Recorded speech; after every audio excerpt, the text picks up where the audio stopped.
하나님이 오늘 우리에게 주신 하나님의 말씀은 요한일서 5장 16절부터 17절 말씀입니다. 네.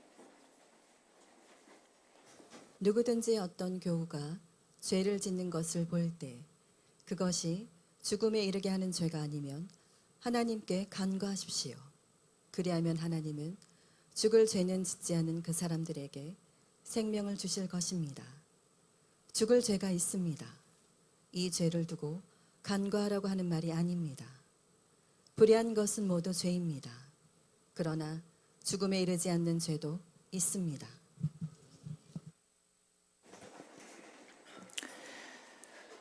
아마 우리 어른 성도님들은 잘 아는 우리나라 유명한 배우죠. 여러분 김혜자 씨 여러분 아시죠? 우리 젊은 우리 친구들은 잘 모를 수 있는데 저희 어른들 세대 때는 아주 유명한 여러분 우리 국민 배우 같은 분인데 김혜자 씨가 인생 다큐 마이웨이라는 프로그램에 나와서 하나님을 간증합니다.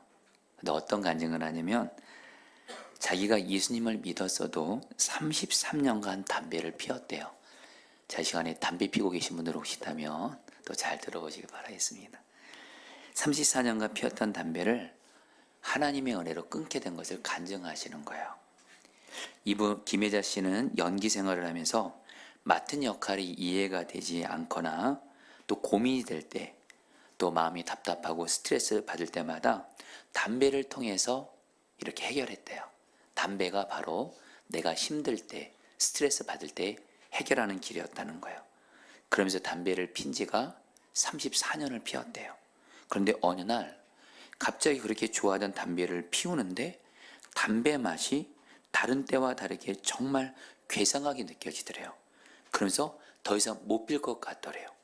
그래서 혹시 자기가 죽을 병에 걸린 건 아닌가 싶어서 자기 딸에게 이렇게 그 사연을 얘기하니까 이 김혜자 씨의 말을 듣고 딸이 눈물을 흘리며 이렇게 대답했다고 합니다. 엄마, 사실은 내가 매일 새벽마다 엄마가 담배를 끊을 수 있도록 기도해 왔어요 하면서 딸이 울면서 말하더래요. 그래서 김혜자 씨가 바로 내가 담배가 끊게 된 것은 바로 내 딸이 나를 위해서 34년 동안을 기도해 준 덕분에 이렇게 담배를 끊게 됐다고, 그리고 금단 현상도 없었다라는 거예요. 그러면서 여러분 주님의 은혜를 간증하더라고요. 자, 성도님들, 우리가 특별히 이렇게 죄를 짓고 있고 잘못하고 있는 그런 사람들을 볼 때 가정에서나 교회에서나 그를 위해서 기도하는 것은요, 하나님이 그 기도를 기뻐 받으십니다. 오늘 이제 말씀드리시면 알겠지만 죄를 짓는 형제를 위해서 기도하는 것은 하나님의 뜻이라고 오늘 말씀에서 말씀하세요.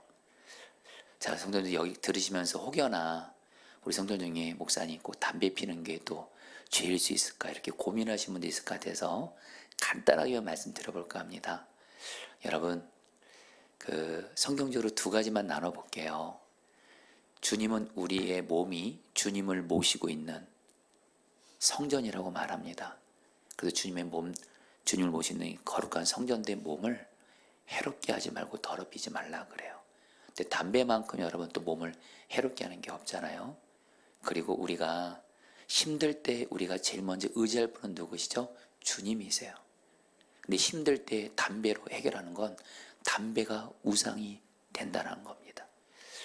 여러분들 분명한 건 드리고 싶은 말씀 뭐냐면 담배를 포함해서 내 주변의 가정이나 교회에서나 사랑하는 사람들이 죄를 짓는 그런 모습을 볼 때 여러분들 오늘 말씀에서 주님은 말씀하세요. 죄 짓는 형제를 위해서 기도하면 그 기도는 하나님의 뜻이어서 하나님이 응답하신다는 거예요. 자, 말씀을 볼까요? 여러분 우리 지난 주일날 말씀이지만 다시 한번 우리 14절 말씀, 하나님의 뜻대로 기도하면 응답하신다. 여러분 다시 한 말씀 읽어볼까요? 14절 우리가 시작. 우리가 하나님에 대하여 가지는 담대함은 이것이니 곧 무엇이든지 우리가 하나님의 뜻을 따라 구하면 하나님은 우리의 청을 들어준다는 것입니다. 여러분 기도에 있어서 가장 중요한 진리입니다. 내가 드리는 기도가 하나님의 뜻이기만 하면, 이 기도는 포기만 하지 않고 하나님의 뜻이기만 하면 그 기도는 반드시 하나님이 응답하신다는 담대한 믿음을 가지라는 거예요. 자, 그런 가운데 이 말씀과 연이어서 16절 말씀을 하시는 거예요. 16절 말씀. 하나님의 뜻대로 기도하면 하나님이 응답하시는데, 사도 요한이 어떤 이 한 가지가 하나님의 뜻이다, 이걸 가지고 기도하면 응답해 주신다.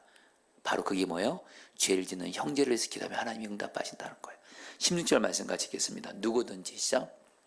누구든지 어떤 교우가 죄를 짓는 것을 볼 때에 그것이 죽음에 이르게 하는 죄가 아니면 하나님께 간구하십시오. 그래야면 하나님은 죽을 죄는 짓지 않는 그 사람들에게 생명을 주실 것입니다. 여러분, 이 말씀에서 교우라고 되는데요, 개역개정은 형제라고 번역했는데 우리에게 여러분들 두 가지로 적용할 수 있습니다. 먼저 첫 번째, 우리의 가족들 중에 예수님을 믿지 않고 있거나 어쨌든 죄를 짓고 있는 가족들, 그게 바로 오늘 말씀에서 우리에게 말씀하는 형제예요. 자, 우리 성도님 중에 지금 가족들 중에 예수님을 믿지 않고 있거나 예수님을 믿었어도 죄 가운데 빠져 있고 그런 분들이 있을 거예요. 근데 여러분, 주님이 말씀하세요. 죄를 짓는 가족을 위해서 기도하면 주님이 가족들에게 생명을 주심으로 구원해 준다고 약속하세요. 여러분들 지금 가족 때문에 내 가족이 주님을 떠나 있고 믿지 않고 죄 가운데 방황하고 있을지라도 여러분 절대로 낙심하지 절망하지 마세요. 내가 죄 짓는 가족에서 기도하면 그 기도는 하나님의 뜻이에요. 하나님이 응답해 주세요. 아멘. 그래, 여러분, 여기서 또 이 형제를 세 번째 건 교우라고 했습니다. 바로 한 교회 안에서 신앙생활하는 교우들, 또 함께 예수 믿는 형제들 중에 죄 짓는 사람들 볼 때가 있어요. 그렇죠, 여러분?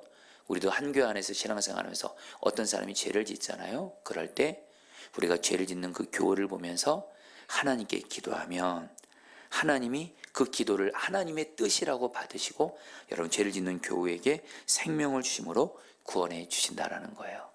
여러분들, 오늘 이 진리를 평생 마음에 새기실 바랍니다. 그래서 여러분들, 지난 주일 말씀의 제목이 뭐였죠? 하나님의 뜻대로 기도하면 응답받는다. 저는 오늘 이 말씀에 근거해서 바로 오늘 말씀은 연결된 말씀이에요. 바로 내 하나님의 뜻이 뭐예요? 죄를 짓는 형제의 구원을 위해서 기도하는 건 하나님의 뜻이에요. 그래서 죄를 짓는 형제의 구원을 위해서 기도하는 건 하나님의 뜻이기 때문에 하나님이 반드시 응답해 주신다. 이 진리를 마음에 평생 새기시고 가정에서나 교회에서나 내 주변에 사랑하는 형제들이나 가족들이 죄 짓는 것을 볼 때 여러분들 실망하거나 절망하지 마시고 죄 짓는 가족과 교우들을 위해서 기도한 건 하나님의 뜻이다. 이 기도는 응답된다.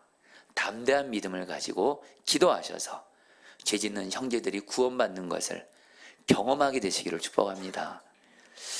여러분, 같이 좀 따라 볼까요? 죄를 짓는 형제를 위해 기도하면 응답받는다. 주님이 이걸 말씀하시는 거예요. 여러분, 왜 죄를 짓는 형제의 구원을 위해서 기도하는 것이 주님의 뜻이냐? 조금만 생각하시면 됩니다. 여러분, 주님이 십자가에서 왜 십자가를 지었죠? 저와 여러분들을 포함한 죄 짓는 영혼들을 용서하시고 구원하시기 위해서 십자가를 지었어요.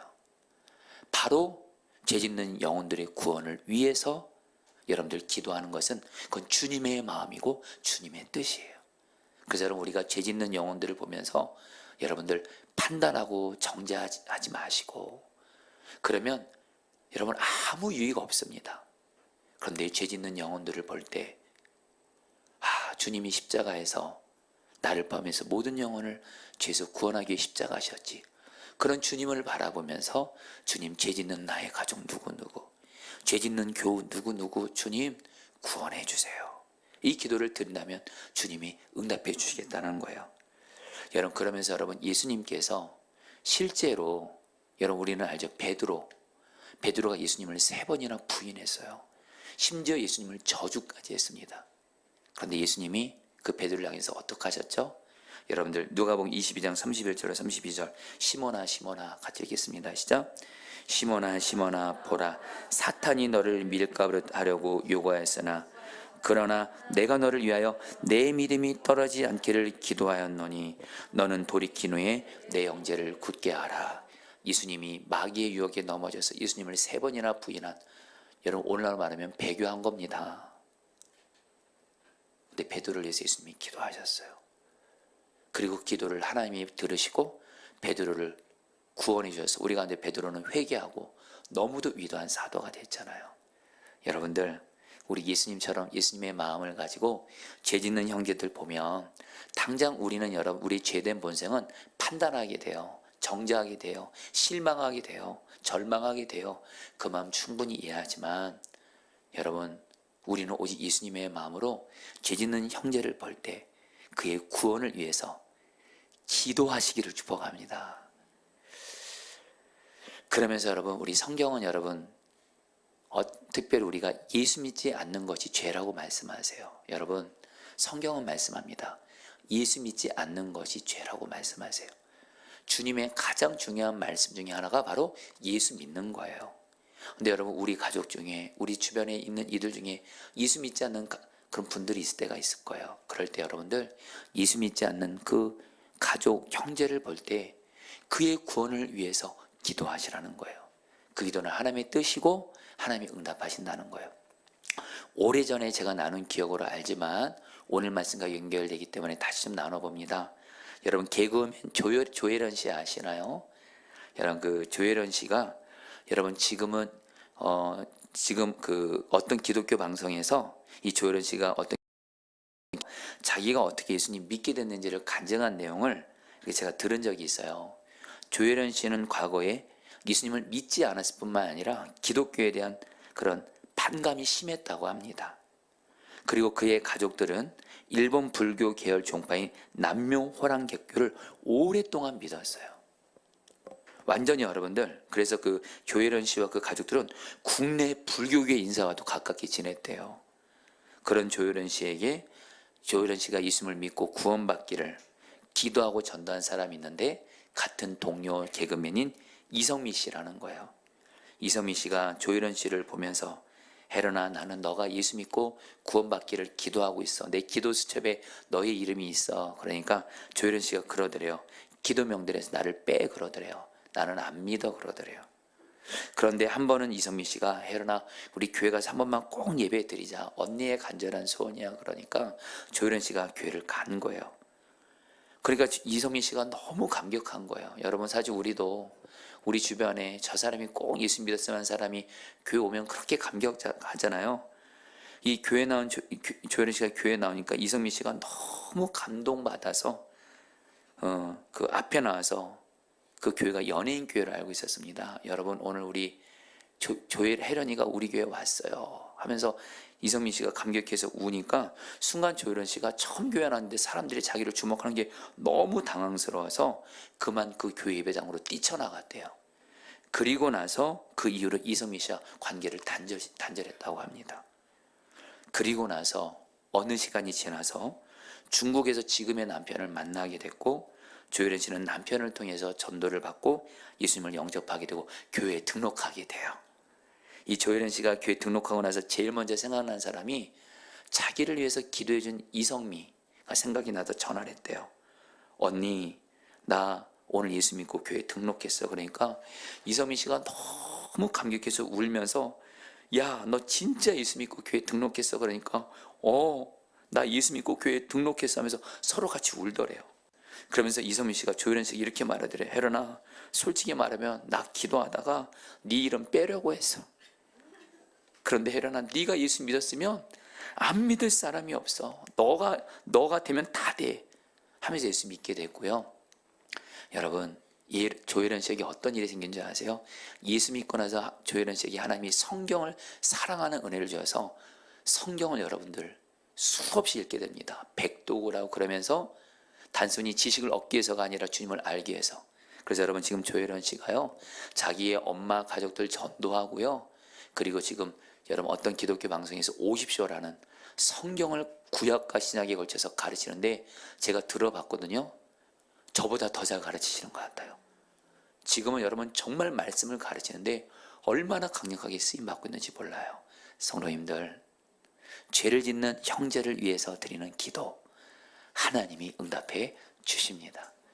여러분, 사실 저는 여기서 말씀이 끝났으면 좋겠어요. 오늘 여기서 설교 끝 하면 좋겠는데 오늘 말씀에서 주님이 참 이해하기 어려운 말씀을 합니다. 여러분 오늘 말씀 들어보시는데요. 사실 제가 이 말씀을 여러분들 이해하느라고 좀 저도 쉽지 않았습니다. 그러나 성령께서 도와주셔서 오늘 여러분들에게 정말 성령을 의지해서 최대한 쉽게 설명해 드리려고 하는데, 그런데 오늘 말씀에서 사도 요한이 이상한 말씀을 하세요. 여러분 잘 들어보세요. 사도 요한이 오늘 말씀에서 뭐라고 말하냐면 죄를 짓는 형제를 위해서 기도하면 하나님이 그 기도를 응답해서 구원해 준다고 하는데, 근데 죄에는 두 가지 죄가 있대요. 죽음에 이르게 하는 죄가 있고 죽음에 이르지 않는 죄가 있대요. 그런데 우리의 형제가 죽음에 이르지 않는 죄를 지으면 그를 위해서 기도하는 것은 하나님이 응답해 주시는데 죽음에 이르는 죄가 있대요. 우리의 형제가 죽음에 이르게 하는 죄를 지으면 그를 위해서 기도해도 하나님이 응답하지 않으신다는 거예요. 자, 이걸 기억하고 16절 10절을 다시 한번 읽어보겠습니다. 누구든지 어떤 교우가 같이 읽겠습니다. 시작. 누구든지 어떤 교우가 죄를 짓는 것을 볼 때에 그것이 죽음에 이르게 하는 죄가 아니면 하나님께 간구하십시오. 그래야면 하나님은 죽을 죄를 짓지 않는 그 사람들에게 생명을 주실 것입니다. 그런데 죽을 죄가 있습니다. 이 죄를 두고 간구하라고 하는 말이 아닙니다. 불의한 것은 모두 죄입니다. 그러나 죽음에 이르지 않는 죄도 있습니다. 다시 한번 쉽게 요약해 드립니다. 죄는 두 가지가 있어요. 죽음에 이르게 하는 죄가 있고 죽음에 이르지 않는 죄가 있는데, 죽음에 이르지 않는 죄를 짓는 형제를 위해서 기도하면 하나님이 그를 구원해 주시는데, 죽음에 이르는 죄를 짓는 사람은 하나님이 구하여도 응답하지 않는다는 거예요. 여러분, 도대체 죽음에 이르게 하는 죄가 뭘까요? 여러분, 이 말씀은 이번에 제가 이 말씀을 준비하면서 연구해 보니까 이 말씀은 정말 오랫동안 시간이 지나도 해석하기가 참 힘든 말씀 중에 하나예요. 그리고 여러 성경학자들도 이 말씀을 제대로 해석하기가 어려웠다고 합니다. 그런데 여러분들 가장 성경적으로 올바르고 건강한 해석이 한 가지가 있어요. 저는 그것을 여러분들에게 말씀드릴 거고, 저는 이 말씀이 이 해석이 맞다고 싶어요. 여러분 시간이 성경 공부하는 시간이 아니기 때문에 간단히만 말씀드릴게요. 자, 우리 성도님들, 오늘 말씀에서 죽음에 이르게 하는 죄는 뭘까요? 여러분 오늘 말씀에서 이 말하는 죽음은요, 우리가 알 것이 있습니다. 여러분 성경은요, 죄의 삭은 사망 죽음이라고 했어요. 즉 모든 죄는 죽음을 가져와요. 여기서 말하는 죽음은 영적인 죽음을 의미합니다. 죄로 말미암아 하나님과의 관계가 끊어져요. 그래서 여러분들 하나님 믿지 않고 지옥 가서 영원히 죽게 되는 죽음, 이게 바로 죄의 삭은 사망이라는 이 죽음인데, 오늘 말씀은 여러분들 죽음에 이르지 않는 죄가 있고 죽음에 이르는 죄가 있다. 여러분 바로 오늘 말씀에서 말하는 죽음은 영적인 죽음이 아니에요. 하나님과의 관계가 끊어져서 영원히 지옥 가는 이 죽음이 아니라, 성경학자들 건강 해석하시는 분들은 오늘 말씀에서 말하는 죽음은 바로 육신의 생명을 가져가는 죄라는 거예요.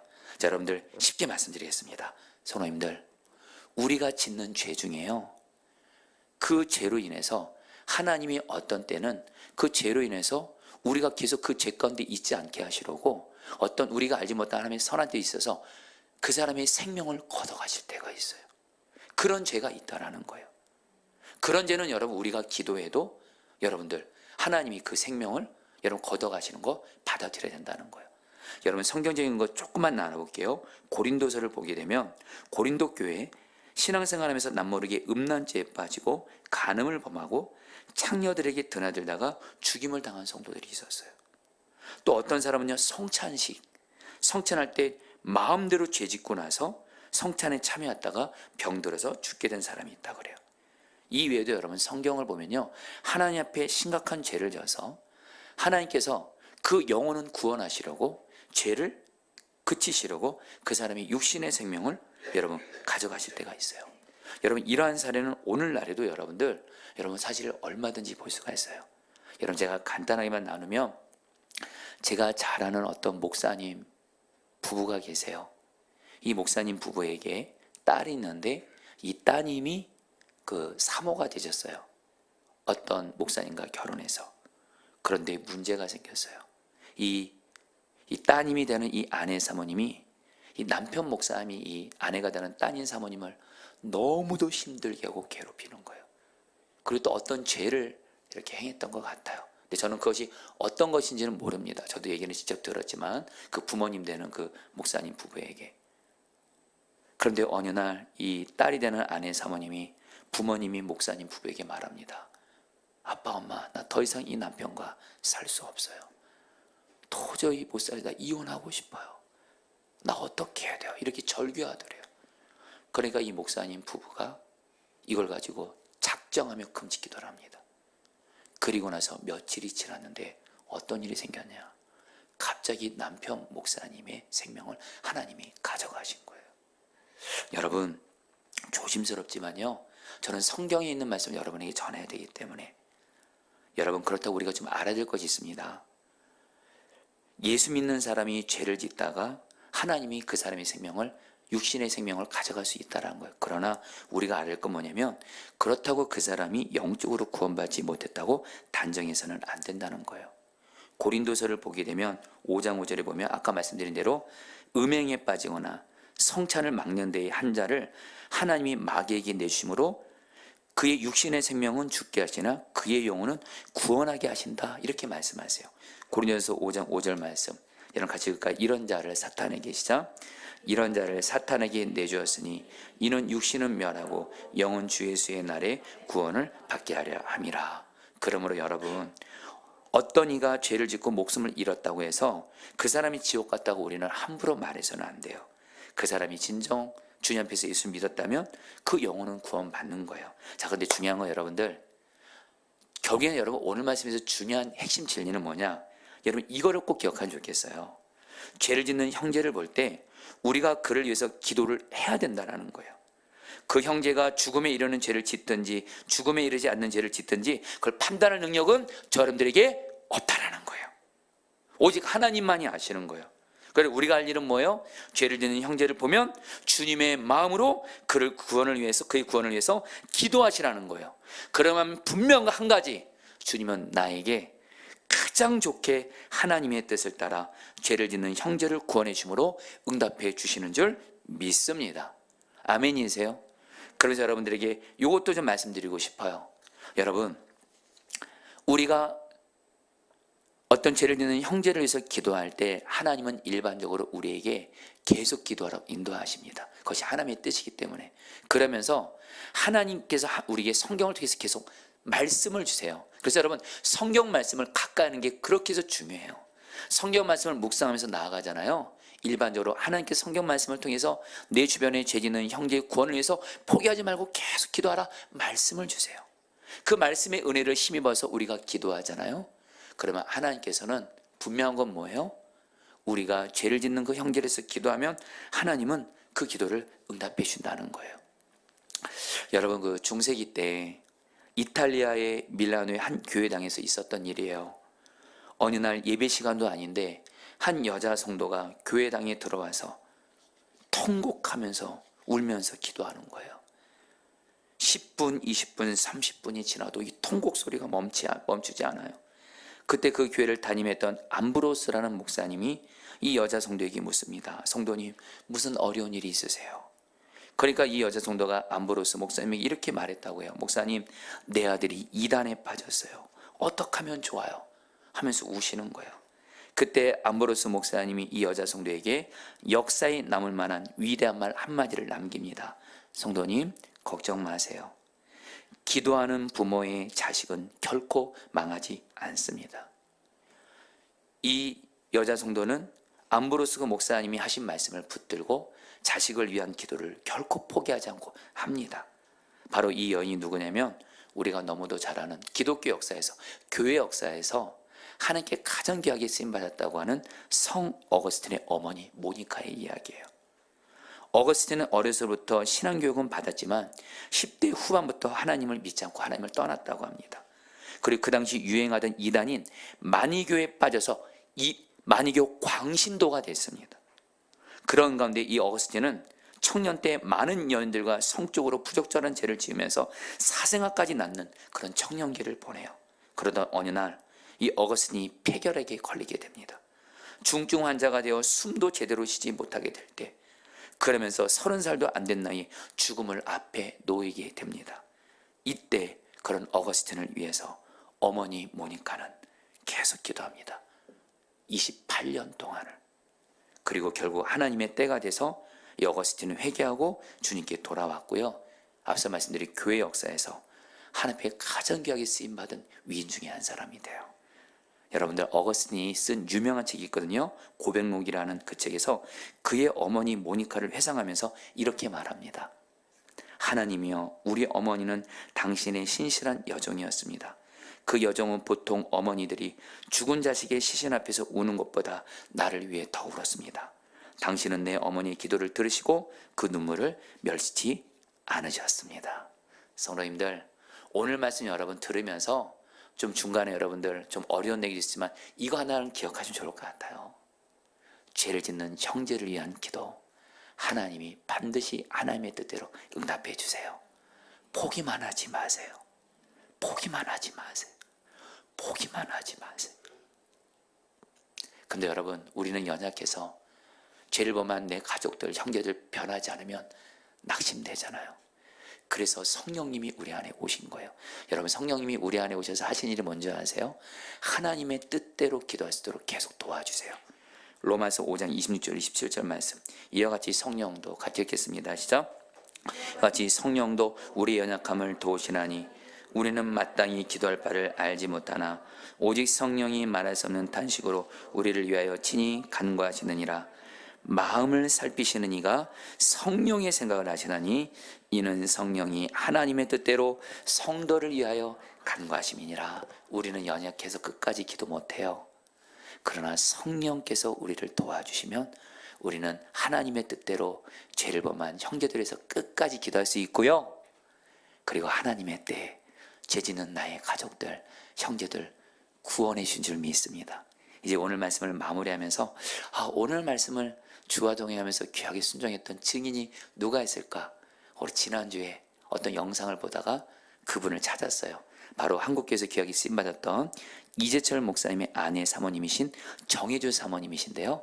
정혜주 사모님의 그 아내 사모님의 그 간증을 이재철 목사님이 친히 설교 중에 얘기를 했어요. 여러분, 그 영상을 여러분들에게 보여드리면서 오늘 말씀을 마치도록 하겠습니다. 영상 보시겠습니다.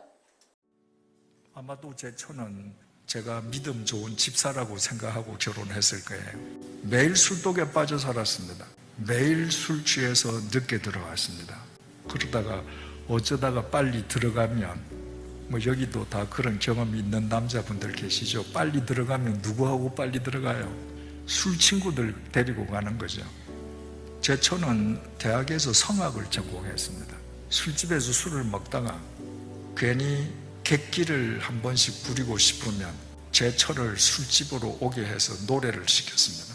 그런데도 저한테 한 번도 싫은 내색을 한 적이 없습니다. 저한테 단 한 번도 거부한 적도 없습니다. 그래서 저는 제 처는 본래 하나님께서 저런 성품을 내려주셔서 저렇게 매사에 그저 착하게 사는가 보다, 그러고 감사했습니다.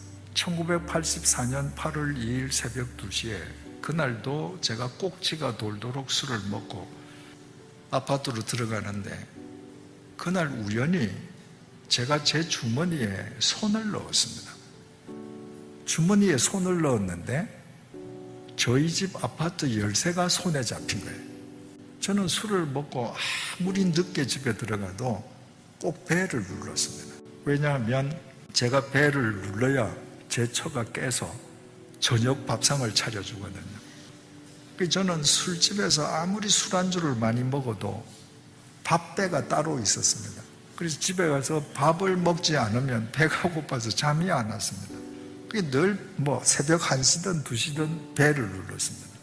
근데 그날 우연히 주머니에 아파트 열쇠가 잡혀서 왠지 오늘 내가 한번 열쇠를 열고 들어가 볼까? 술 취한 김에 그런 생각이 들었습니다. 그래서 아파트 열쇠를 돌려서 문을 열고 들어갔습니다. 거실도 캄캄하고 어머니 방도 캄캄하고 저희 부부 방으로 들어갔더니 천정에 불은 다 꺼지고 방바닥에 조그만 스탠드가 켜져 있는데 저 처가 저를 기다리다가 엎드려서 잠이 들어 있었습니다. 근데 머리맡에 노트가 하나 이렇게 펼쳐져 있는데 노트가 이렇게 물이 흘러서 얼룩이 이렇게 져 있었습니다. 저는 제 처하고 결혼한 지 오래됐습니다만 지금도 제 처 서랍을 열어보지 않습니다. 그런데 그날 왠지 제 처가 머리맡에 놓아둔 뭔가 이렇게 얼룩이 져 있는 그 노트에 글이 뭔지 읽어야 될 것 같아요. 그래서 그 글을 읽었습니다. 제 처는 제가 그날 새벽에 그 글을 읽었다는 사실을 몰랐습니다. 그 이후로부터 6년이 지나서 제가 나의 고백이라는 책을 쓰면서 제 인생이 어떻게 주님에 사로잡혀서 바뀌어질 수 있었는지를 제가 고백으로 쓰면서 6년 전에 제가 그 새벽에 읽었던 그 일기장 내용을 제가 기억해서 다시 썼습니다. 그래서 저는 그 책을 보고 비로소 알았죠. 제가 어떤 계기로 주님께 사로잡히게 되었는지. 그 내용이 이렇습니다. 나는 오늘도 버스를 타고 수유리 너머로 갔다. 시골길을 하염없이 걸으면서 오늘도 역시 어김없이 죽음을 생각했다. 약을 먹고 죽을까? 아니면 손목을 그어 죽을까? 그러나 그것은 내가 취할 길이 아님을 나는 다시 한 번 더 확인하고 되돌아왔다. 나를 살리기 위해 십자가에서 돌아가신 주님께서 주님의 뜻을 위해 내게 주신 남편이므로 나는 사랑해야만 한다. 나는 할 수 없지만 주님께서 사랑하라 명령하심으로 나는 사랑해야만 한다. 주님 도와주세요. 나의 약함을 주님께서 잘 아시잖아요.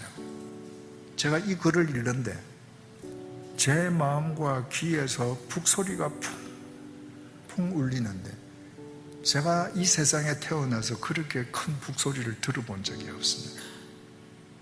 저는 모태신앙인으로 태어나서 교회에 다니면서 목사님의 설교를 통해 성경을 통해 사랑이라는 이야기를 수없이 들었지만 그 사랑은 성경에 문자로만 기록되어 있는 것으로 보았습니다.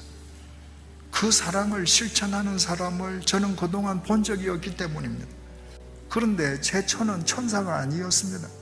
매일 죽음을 생각하는 사람이었습니다. 그런데 주님 때문에 내 곁에서 나를 사랑한다고 하는 사실을 깨닫는 순간에 주님의 아가펜 프로텐이 저를 사로잡았습니다. 그 순간에 제 인생이 달라졌습니다. 그땐 몰랐지만 세월이 흐른 뒤에 제 아내의 이 글을 다시 볼 때 제 아내에게 자기 견해가 있었습니다. 이런 남편하고 도저히 살 수 없다는 자기 생각이 있었습니다. 그런데 그 아내에게는 주님을 보는 눈이 있었습니다. 저 주님이 당신의 뜻을 위해서 나한테 주신 남편이다. 그러므로 사랑해야 한다. 그 주님의 부르심에 순종하는 일상을 살았습니다. 그 부르심에 순종하는 일상, 그 소명의 삶이 허랑방탕하던 남편의 여기까지 보도록 하겠습니다. 여러분 이제 우리 같이 좀 찬양하실 텐데요.